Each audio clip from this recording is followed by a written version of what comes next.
ఇదే సంస్కృతి, ఇట్లాంటి తప్పుడు కేసుల సంస్కృతే మీరు ఈ సమాజానికి, ఈ లోకానికి, ఈ రాష్ట్రానికి సాంప్రదాయంగా అలవాటు చేసి వెళ్తే,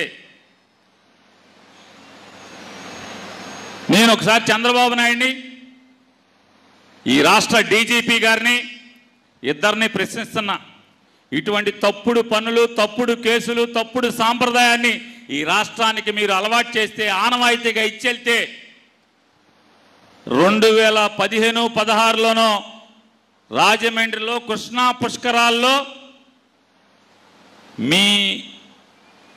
మీరు, మీ శ్రీమతి గారు, మీ అబ్బాయి, మీ వందిమాగదులు అందరూ కలిసి గోదావరిలో బుడుంగని ముక్కు మూసుకుని 3 సార్లు మునిగింది.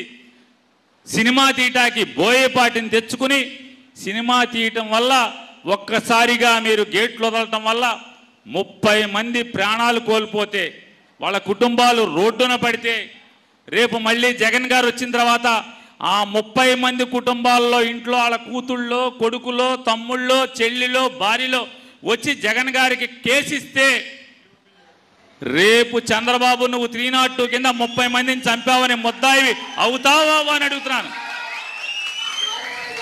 చంద్రబాబు వెనకాల ములుగుతుంటే సొబ్బందిచ్చిన లోకేష్ ముద్దాయి అవుతాడా అవడా?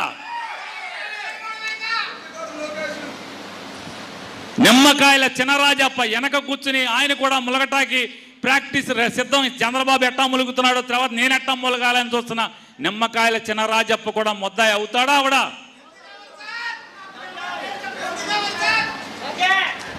అవుతాడా అవడా? గుంటూరులో పేదరికాన్ని ఎరగా వేసి